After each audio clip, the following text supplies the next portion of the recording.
സുനിഷ അയിലൂര് നമുക്കൊപ്പം ചേരുന്നുണ്ട്. Sunisha Ayilur, good morning Sunisha. Sunisha, ആ റിപ്പോർട്ടിനകത്ത് ഒരു ഭാഗം എനിക്ക് ഇഷ്ടപ്പെട്ടു.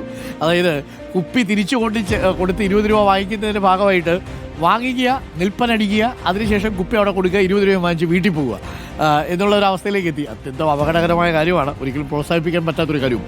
യഥാർത്ഥത്തിൽ ഒരു വേണ്ടത്ര മുന്നൊരുക്കങ്ങളില്ലാതെയാണോ ഈ പദ്ധതി തുടങ്ങിയത്? ഒരു പ്രത്യേക കൗണ്ടറില്ല, അതിലൊരു സമയമൊക്കെ ഉണ്ട്, ആളുകളൊക്കെ പെട്ടെന്ന് വന്ന് ഈ സാധനം വാങ്ങിച്ചുകൊണ്ട് പോകാൻ വരുന്നവരാണല്ലോ. ഒരു ചേട്ടൻ പറയുന്നത് കേട്ടു, കടം വാങ്ങിച്ചുകൊണ്ട് വന്നാണ് അടിക്കുന്നത്, അതിൻ്റെ കൂടി 20 രൂപയും കൂടെ അധികം കടം വാങ്ങേണ്ട അവസ്ഥയിലാണെന്ന് പറയുന്നത് കേട്ടു. എന്താണ് സംഭവം? ചുരുക്കത്തിൽ ബുദ്ധിമുട്ടാണോ ഈ പദ്ധതി നടപ്പിലാക്കി എടുക്കാൻ?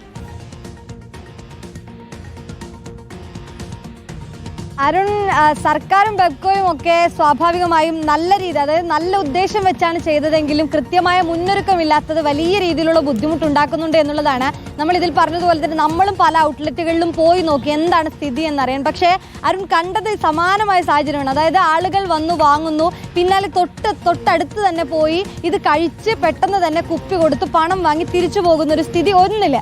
മറ്റൊന്ന് നോക്കുമ്പോൾ ഇവരുടെ തന്നെ വാട്ടർ ബോട്ടിൽ എടുത്തു വരുന്നു, ഇവിടെ നിന്നും കുപ്പി വാങ്ങുന്നു, കുറച്ച് മുന്നോട്ട് പോയാൽ ഈ വാട്ടർ ബോട്ടിലേക്ക് മദ്യം ഒഴിക്കുന്നു, തിരിച്ചു കുപ്പി കൊടുക്കുന്നു, പോകുന്നു.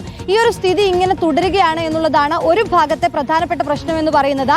മറ്റൊന്ന്, കൃത്യമായ കൗണ്ടറുകളോ സംവിധാനമൊന്നും ഒരു സ്ഥലത്തും ഒരുക്കിയിട്ടില്ല എന്നുള്ളതാണ്.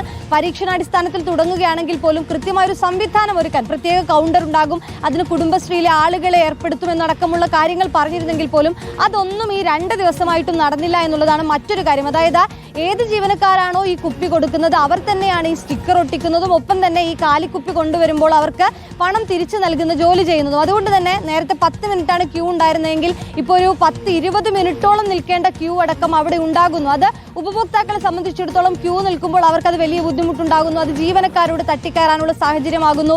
20 രൂപ തിരിച്ചു കിട്ടുമ്പോൾ അല്ലെങ്കിൽ ഈ കുപ്പി കൊടുക്കുമ്പോൾ അവർക്കുണ്ടാകുന്ന ദേഷ്യവും ഇതുമൊക്കെ ഈ ജീവനക്കാരോട് കാണിക്കുന്നു എന്നുള്ളതാണ്. അത് ജീവനക്കാരും ഈ ഉപഭോക്താക്കളും തമ്മിലുള്ളൊരു തർക്കത്തിനും ഈ അടിപിടിക്കും ഒക്കെ ഇത് കാരണമാകുന്നു എന്നുള്ളതാണ് മറ്റൊരു വശം എന്ന് പറയുന്നത്. അതുകൊണ്ട് തന്നെ ഇതിൽ കൃത്യമായ ഒരു മുൻകരുതൽ വേണമെന്നുള്ളതാണ് ഈ ജീവനക്കാരെ സംബന്ധിച്ചിടത്തോളം ഉള്ള ആവശ്യം. മറ്റ് ഉപഭോക്താക്കൾ ഇതിനെതിരെ തന്നെ പറയുന്നുണ്ട്. നിരവധി ആളുകൾ, ഇപ്പോൾ എംപ്ലോയീസ് സംഘമൊക്കെ എക്സൈസ് വകുപ്പ് മന്ത്രിക്ക് തന്നെ ഇത് നിർത്തണം, അപ്രായോഗികമാണ് എന്ന് അറിയിച്ചുകൊണ്ടൊരു കത്ത് നൽകിയിട്ടുണ്ട്. പക്ഷേ MD പറയുന്നത് ഇതൊരു പൈലറ്റ് എന്ന രീതിയിൽ തുടങ്ങിയൊരു പദ്ധതിയാണ്. അതുകൊണ്ട് തന്നെ കൃത്യമായി നിരീക്ഷിച്ചതിന് ശേഷം എന്താണ്, എവിടെയാണ് പാളിച്ച പറ്റുന്നത് അതൊക്കെ തന്നെ നോക്കിയതിനു ശേഷമായിരിക്കും പിന്നീട് വിപുലപ്പെടുത്തുക എന്നുള്ളതാണ് അരുൺ.